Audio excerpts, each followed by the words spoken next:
Welcome back, Shalloners, and welcome, Swifties. That's right, we're gonna break down Taylor Swift's, I won't say the word iconic, well, no, her long Billboard Woman of the Decade acceptance speech, because we've got a lot of feelings about this. Now, I asked you guys to weigh in on your thoughts on this speech on my social media, and we're gonna read those in a second. But not only are we gonna break this down and try to pinpoint why exactly like this speech kind of fell flat, but also was so true. It's a very confusing situation.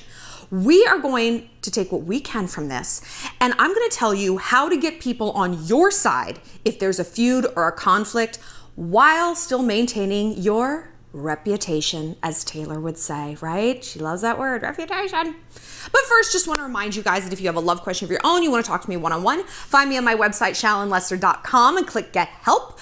Also follow me on Instagram, where I let you weigh in on the next video topic and give me your feedback. My username is ShallonXO. And please consider donating to the GoFundMe I have set up for a homeless mom of 3 living in Atlanta. We're trying to get her into permanent housing. I'm going down there soon to try to secure all of that.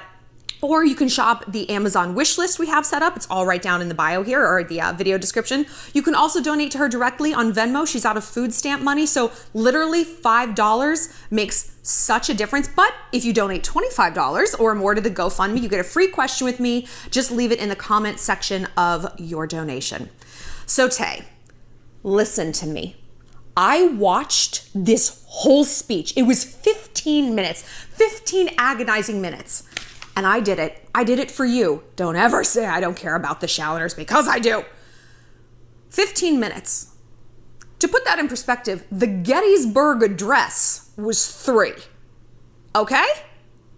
Why? Because brevity is the soul of wit, as they say. You give someone an endless amount of time to beat around and around and around the bush, kind of loses its focus, kind of loses that punch. Boy, Taylor's. So you guys had something to say, because look, I'm gonna be honest, this is a re-record of my video. I filmed it yesterday and it was like all over the place. I've never re-recorded a video in the history of this YouTube channel, because I know what I want to say. I don't do jump cuts. I don't have a script. I don't have notes. I go and I force my brain to push out an answer. And yesterday I was like, this speech is so bizarre and it's so all over the place and there's so many conflicting feelings. I literally had to sleep on it and come back today with like it more solidified in my mind and with notes, because it's a mess. And at first I thought I was the only person who thought it was kind of a mess and felt very strange about it. But no, I took it to the streets. I took it to you guys on Instagram, and you had basically the same feeling. Let's read some of your responses. She made some good points, but I'm tired of hearing about Scooter Braun. I think some parts fell flat. Sometimes she misses the mark and comes across as entitled. Let's see. I understand why her and the Whisper Goose are so close. The victimhood. The Whisper Goose, if you're new here, is what I call Selena Gomez. Oh, 'cause she sings like a goose, that's whispering.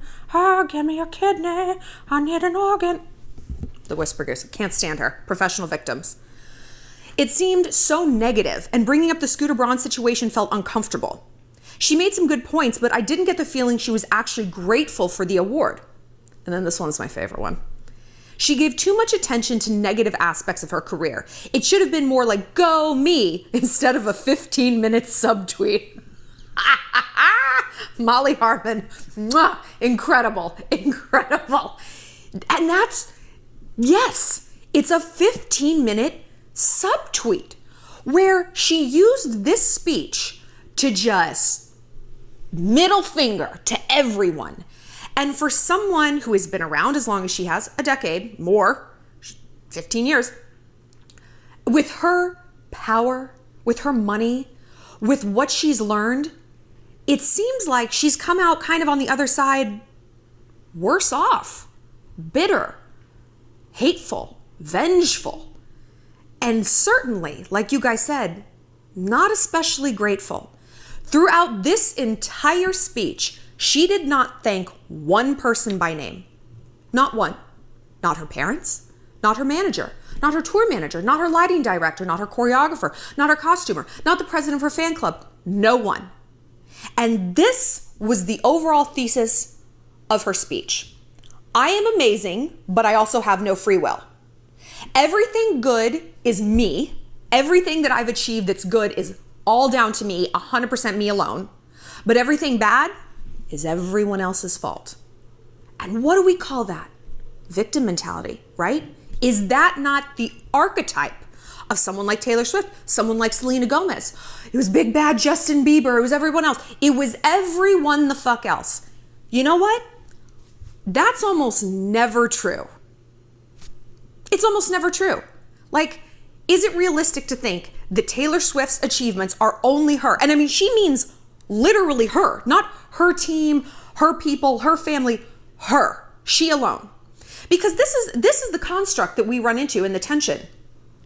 She talks about how she started in this business when she was 15 or 16, something like that, you know, but yet she's achieved everything on her own, but yet everything bad that's happened is someone else's. Well, which is it, Taylor? Which is it? And this vibe that she puts out, this subtext, this subtweet, is why we have such an issue getting behind her overall message in this speech, which was like, men are kind of toxic, you know, like there was that. The music industry is toxic. Women are picked apart.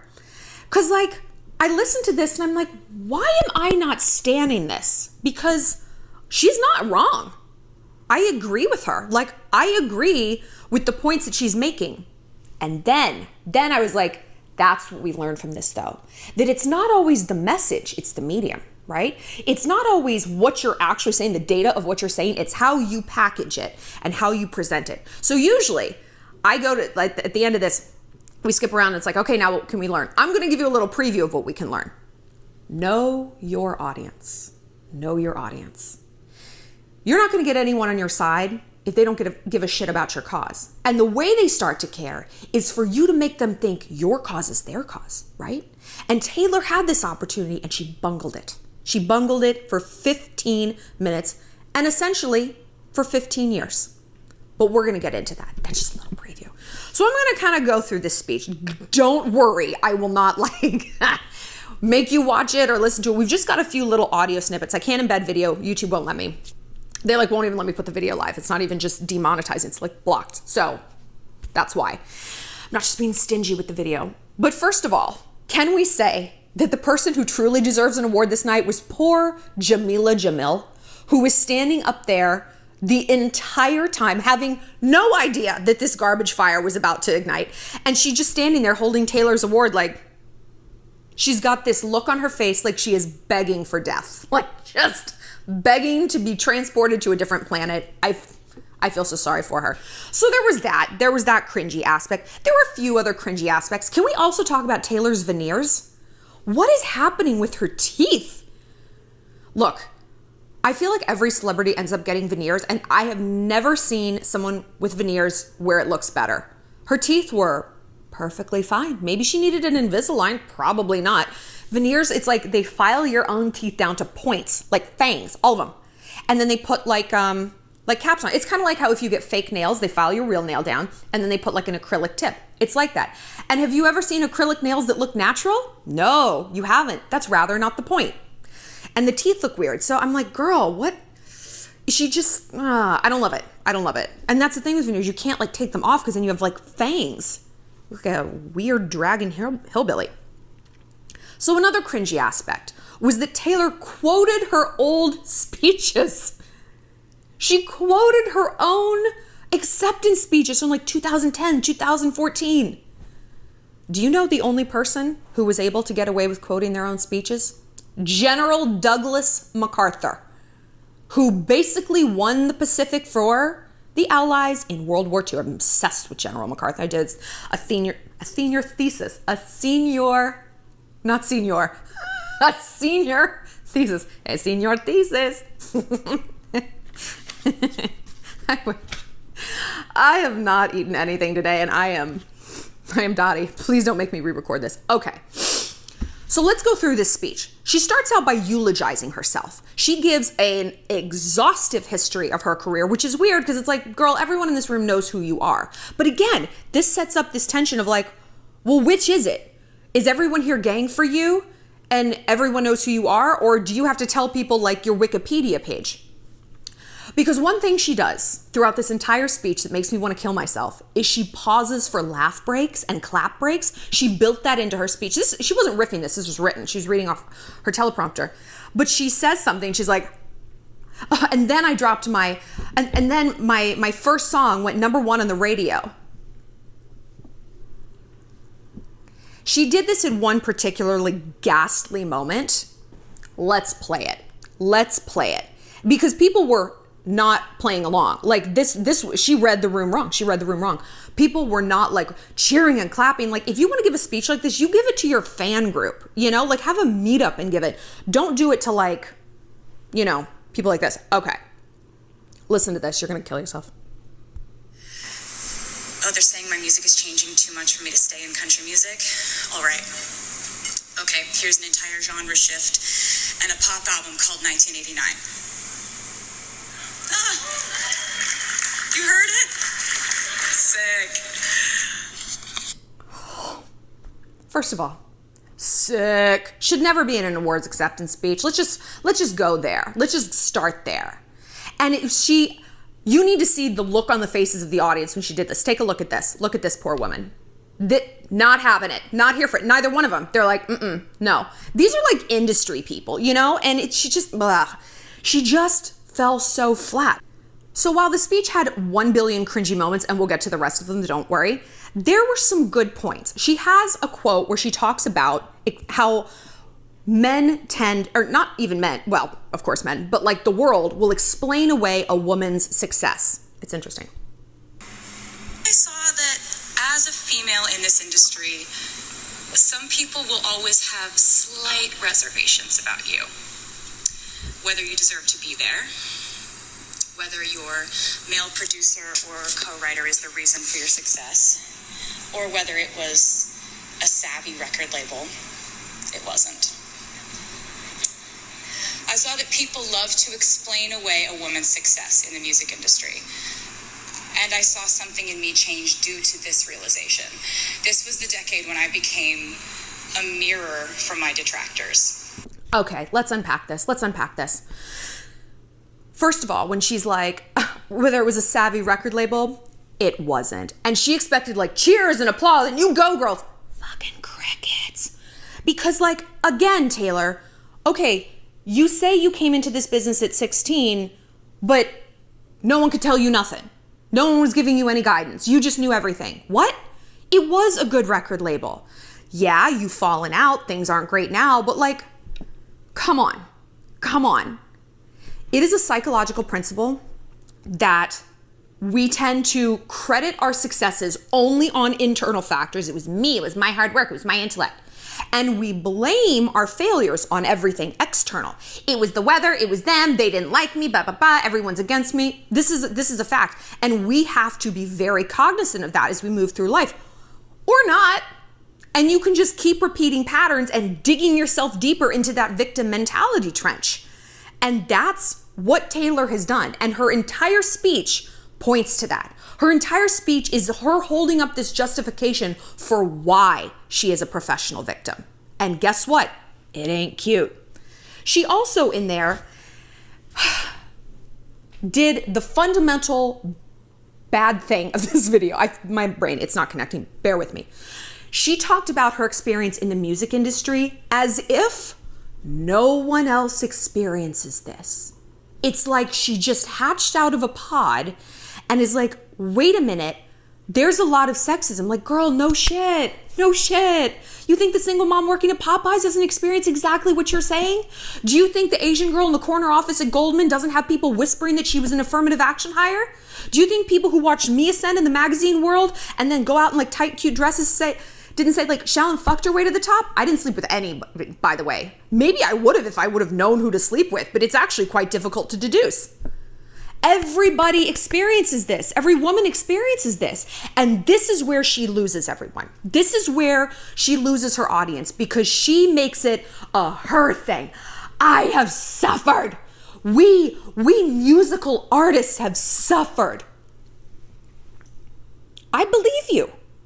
But you also have to accept that other people have suffered. And she could recruit everyone if she had that message. And this is our big point that we're going to learn from today. If you want to get someone on your side, you have to hone in on what you're feeling and find a way to tap into that in their life. You want to beat some girl up at school? Like, I feel so victimized and I feel taken advantage of. Kristen, you remember last year when Pam did that shit to you, right? Didn't you want revenge? Didn't you want to get even? Aren't you tired of being oppressed? Yeah, I am. You get people on your side that way. Hey, we're going to rise up against the boss and we're going to unionize. Do you remember when you asked for a raise and he told you no? Well, we're going to make this right. You have to convince people that them fighting your battle is somehow winning their battle. It probably isn't. But a good manipulator, not even a manipulator, a good galvanizer and a good pack builder sees this in others, sees like, hey, we can help each other. I'm going to go to bat for you and you're going to go to bat for me. We're a unit now because we have similarities. And it doesn't matter that we're in different industries. It doesn't matter you're black, I'm white, you're trans, I'm whatever. It doesn't matter. We share a common experience and I have tapped into that. That is fucking persuasion 101. I majored in persuasion. I did. Minored in psych. Very manipulative. Get what I want. Because I study it and because I look at things objectively. I don't try to go in with this like emotional mind, and Taylor only does. It seems that way, that her entire motivation is spite and revenge. And look, what does this say? It doesn't say Shallon, it says revenge. I am gang for revenge, but I'm gang for smart revenge, right? I'm gang for art of war, not just this like windmilling berserker war machine. And kind of, that seems like Taylor just is spinning out in this speech. We're going to keep going, right? Okay, now she goes into talking about how she has swung wildly to different aspects of her personality and into different sort of like niches of life based on what criticism had and like feedback, right? And again, this goes to the heart of her issue where it's like, well, are you entirely responsible for your success or are you a kite in a windy sky? I don't understand. And she seems to also kind of not fundamentally understand that fame is criticism. Yeah, you have your fans, but for every up there is a down, okay? I'm experiencing that in a big way, and I'm not Taylor Swift, and I'm not even famous. I'm a doofus in an apartment, a blondie giving you advice. But there's a lot of people who don't like me, but there's more people who do, and that's what you gotta focus on. Taylor used this opportunity to let us all know she does not focus on people who are here for her. She focuses almost exclusively on people who have something bad to say about her. That to me is the height of immaturity. That's the height of immaturity, you know? But listen, let's see what she says. Now it's that I'm showing you too many pictures of me with my friends. Okay, I can stop doing that too. Now I'm actually a calculated manipulator rather than a smart businesswoman? You can be both. Okay, I'll disappear from public view for years. Now I'm being cast as a villain to you? Okay, here's an album called Reputation and there are lots of snakes everywhere. Okay, pause. First of all, Taylor, you weren't cast as a villain. You lied about Kim and Kanye and you got your ass handed to you. You got absolutely bodied by the receipts. That wasn't people casting you as a villain. That was you making a fool out of yourself. And the fact that she chooses to see it like that means she didn't learn from it. And one of you guys, we've talked about Taylor before and her Kim and Kanye thing, and one of you guys made such a good point in the comment section at the time. You're like, imagine if Kim named her makeup line and shapewear line as like a dig to Taylor. It would have been crazy and so cringy and petty. And yet that's exactly what Taylor did. Reputation, snakes. The whole tour was themed that. For 2 years of her life, she stayed locked inside that scandal by her own choice. This is another thing we can learn. A scandal lasts as long as you let it. The more energy you give to it, the more you talk about it, the more you brand it, the more people are going to imprint and associate that with you. I never look at Kim and Kanye and even remember the Taylor thing. They've moved on. They said their piece, they moved on. Taylor is the one keeping it alive. Why? The victim payout, right? Because she gets to say things like this in a speech. She gets to confirm her belief that the whole world is against her and that everything really bad is her just reacting to how much everyone is attacking her. There is no sense of personal responsibility in this speech unless it's her successes. There's no sense of, you know what? That was petty. I should have let that go. And you know what? I should have had my squad, and like maybe it was kind of cheesy and I took it too far, whatever. But I learned from it. Nope. No.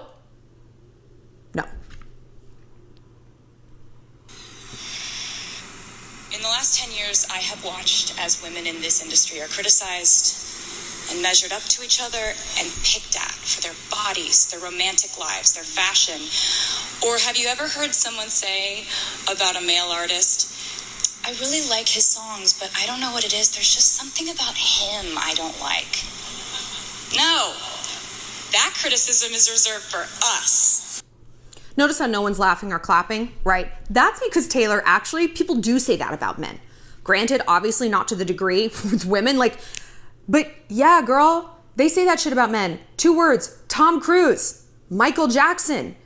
It's Ashton Kutcher. It's like, ugh, like they're funny. I like their movies, but there's just something off about them. But again, she's victimizing this. She's reorienting this to her and to the music industry, right? And it's like this, women are picked apart for their bodies in the music industry. Welcome to the fucking world. Like, are you serious, Taylor? Like, are you fucking serious? I also just don't have a lot of sympathy. Girl, you're rich, you're famous, you're thin, you're white in America. Really? Really? Same with like every other woman in the music industry. I'm not saying it's easy. YouTube isn't easy. I get it. But no one's got a gun to our head forcing us down this path. And some people have real problems. Some people are homeless. Some people are mentally ill and they can't afford their medication. Some people have a husband who's deployed and they're juggling 3 kids by themselves on funds that don't make ends meet. But no. Let's all pause and shed a tear for the artists. Artists, right? Let's talk about that for a second, because Taylor also goes through how people criticized her and Don't call this art. Don't call yourself artists if you can't get your head around the fact that not everyone is going to like a piece of art. Show me one painting in the world, in the history of humanity, that every single person on planet Earth loves. You can't. It doesn't exist. That's the shit about art. It's debatable. Not everyone likes it. Not everyone has to. If everyone did, it wouldn't be innovative. It wouldn't be noteworthy. It'd just be like, oh, there it is. You know? So what? Did you get into this thinking everyone was just going to blindly love you?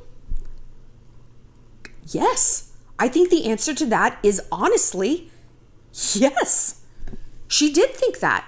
And when that became apparent, not just once, but obviously continuously, because that's how this goes, she didn't really get that memo that like, not everyone's gonna like you, baby girl, and that's okay. Like truly, it's okay. Not like, fine, you don't like me, I don't care. But like truly making peace with that and be like, hey, I'm not everyone's cup of tea. I struggle with that, and I feel like I made a lot of progress this year. Like, no, not everyone's gonna like me. Not everyone's gonna like my brand of advice. Some people need something that's warm and fuzzy. I ain't it. But there are people out there who are. Great, go live your truth on some other channel. I don't care, whatever. Be here because you wanna be here. Same with Taylor. It's like my music or don't. I'm making something that makes me happy. And if you don't like it, that's okay. You don't have to. But she doesn't say that. She basically says the opposite. She has created a career that says the opposite, which she admits that I was reacting. Grow the fuck up. Grow the fuck up. No one likes criticism. Literally no one. But smart people learn from it. Smart people sit and be like, okay, is there a part of this feedback that is pinging with me and making me think like, maybe they're right. Maybe my voice isn't great. And she did kind of say this in the speech, like she was getting feedback that she was a little pitchy, because when men were trying to explain away her success, oh, maybe there's co-writers, maybe, her voice is a little pitchy. And she's like, so I took a bunch of singing lessons and I decided I was going to be the only co-writer or the only writer on my album. But she said it with so much bitterness. It wasn't like, you know what? I leveled up. And now I'm so proud of myself. And that criticism, it wasn't a setback, it was a setup, because it pushed me, at the time out of revenge, but it pushed me to grow. And now I'm thankful for that, because I don't need co-writers. I'm confident about my voice. She didn't say that. She said it was so much bitterness, so much revenge. That sucks. We can't change what happens to us, but we can change what it meant. And Taylor is choosing not to do that. And it is a choice. We're going to keep going. Now, things took a weird shift. Now things shifted into her talking shit about Scooter Braun and talking about private equity, okay? Let's see. Unregulated world of private equity coming in and buying up our music as if it is real estate, as if it's an app or a shoe line. Girl, it is. It's a commodity and it's a product. Also, excuse you, creative people design shoes and they design apps. You know, you are not the only creative person out there who is dealing with business. This is business. It's called show business, for God's sakes. This just happened to me without my approval, consultation, or consent. After I was denied the chance to purchase my music outright, my entire catalog was sold to Scooter Braun's Ithaca Holdings in a deal that I'm told was funded by the Soros family, 23 Capital, and the Carlyle Group. Last time she talked about Scooter Braun, you know what happened? His family got death threats. Last time she stood up and bitched about him on the internet and told her fans, tell him you don't like it. His office was inundated with so many calls and letters, the police had to get involved. His family was threatened. She knew that. She knows that. And yet, she speaks about him again. If I were Scooter Braun, and by Taylor's own admission, if I had the backing of the richest people in America, the richest boomers who don't give a shit about you and your feminism, I would, if you threatened my family like that, if you did things that you knew would result in threats against my family, and I had that kind of backing and that kind of money, every molecule in my body would orient to destroying you. Destroying you. There would be no more nice tweets. There would be no more, hey, let's sit down and hash this out. There would be none of that. I would strangle her from a business perspective until there was nothing left of her career. You want to come for someone's family, Taylor? You are knocking on the devil's door, and before long, someone will answer you. She has got to grow the fuck up, because she is poking a hornet's nest. And I'm not saying that, hey, if a man, a big bad rich man does something bad, you should back down. No, but this is not that. You and I probably don't have the power to weaponize 100 million angsty teens, a little unhinged, to issue death threats to someone who is our enemy, right? She does, and she knows she does. This to me is terrorism. It's pure terrorism. And again, Taylor, this is where you lose us. This is where you lose us. This isn't pack building. This isn't peace. What do we talk about when we talk about opponents in war? Peace versus victory. Taylor doesn't want peace. Taylor doesn't want collaboration. Taylor wants victory. Her entire speech is, I want victory for all the people who have wronged me. Again, not one thank you. Still waiting on a thank you. Hey, thanks for everyone who believed in me. Thanks for everyone who gave me a chance. Even shout out some of her top fans. Nope. It's me. Girl, no man is an island, okay? None of us get to where we are completely on our own, and it is the essence of folly to think that we do. Because you know what? One day, those people are going to jump ship. If I was on her team, I would have listened to that and been like, fuck you. Fuck you. You can get your own costumes. You can issue your own press releases. You can do your own social media. I'm out. I'm out. So, she goes on to talk about like private equity. It's boring. It's boring. Who cares? Who cares? And she kept expecting like all these applause. Oh, and then she goes on to say, and of course, Scooter never contacted me or my team to discuss it prior to the sale, or even when it was announced. I'm fairly certain he knew exactly how I would feel about it, though. And let me just say that the definition of the toxic male privilege in our industry is people saying, but he's always been nice to me. when I'm raising valid concerns about artists and their rights to own their music. This is another place Taylor fucks up. Well, he's always been nice to me. Girl, that's people not wanting to get involved in your mess that doesn't benefit them at all. Not at all. Like, oh, I'm sorry. What you're saying here is Taylor Swift's opinion of someone is the only analysis that matters. Other people who have had a different experience, that doesn't matter. Your experience is wrong because mine is right, because I'm the only person that matters. I'm the only person that suffered. Me. Do you see how this all comes back? And again, this is her great misstep in trying to get people on her side. Instead of saying like, you know, I understand that he comes across as very nice, but this is how business goes sometimes. We get a smile to our face and they've got a knife behind their back, right? And so we as women, we as artists, we have to be vigilant for that. So I encourage you, if you hear someone who in all other cases seems to be sane, if they say, hey, I've had a bad dealing with this person, hear them out. She didn't say that. Do I need to be her fucking speechwriter? Why am I so good at this? But do you see what I mean? Like every opportunity she had to say something that was a pack building, she chose the opposite. I love Taylor Swift. I probably should have said that at the top. I do. Like her music is great. I've met her in person. Lovely, lovely woman. But and I know you guys feel the same. It's like there is something about her. And we here on this channel are trying to put our fingers on it. And I think this video, I think we're getting closer. It's that she cannot help herself. She's got like this like tick where she can't not make it about her to her own detriment, right? And I don't know if that's the definition of toxic male privilege. Maybe. It has a lot of definitions because it comes in a million forms.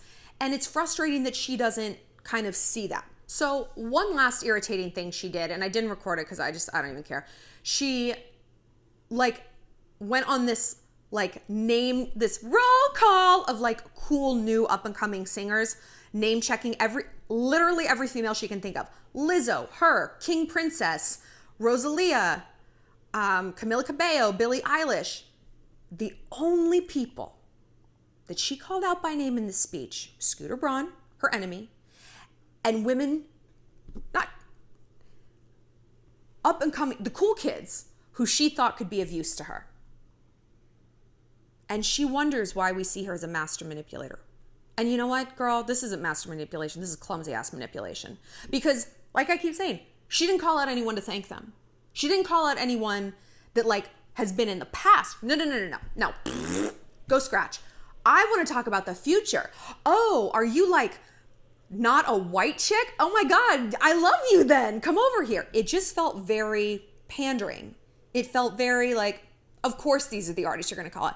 None of them were country. None of them were jazz. None of them were EDM. You're only calling out other pop stars who you can collaborate with and be like, this is the new squad. It's super inclusive, right?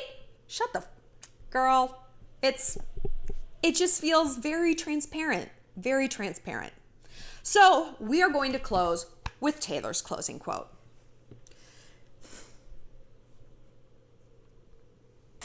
And as for me, lately I've been focusing less on doing what they say I can't do and more on doing whatever the hell I want.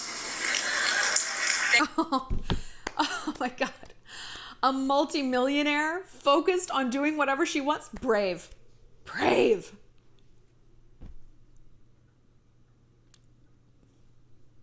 The whole thing was just a festival of cringe. A festival of cringe.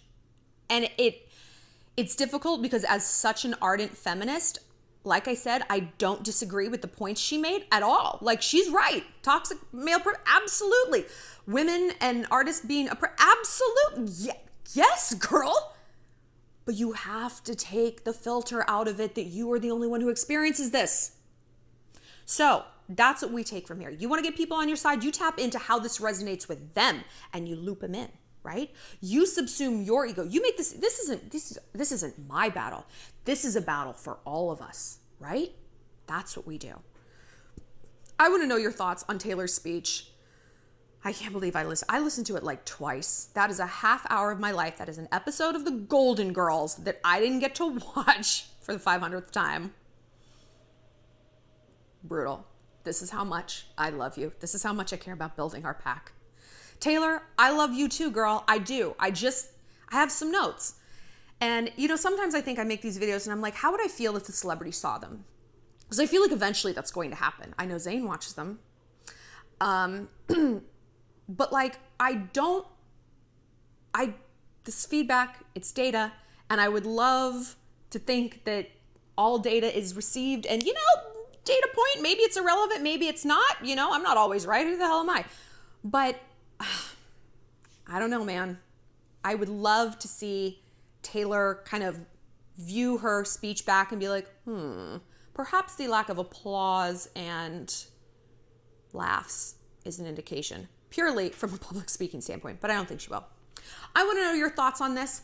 Tell me what you guys think. Also follow me on Instagram at shallonxo, where I let you weigh in on the next topic. And please, please, please consider donating to the GoFundMe for the homeless mom of 3 down in Atlanta. A $25 question gives you a free, $25 donation gives you a free question with me. Just leave it in the comment section, or you can shop her Amazon wish list, link right down here. And you can also donate directly to her via Venmo. Even $5 goes a long way. She has to feed her and her 3 children on less than $1 per meal every day. They get less than $3 a person on food stamps to feed themselves a day. Nah, not on our watch, Shalloners, right? I'll talk to you guys later.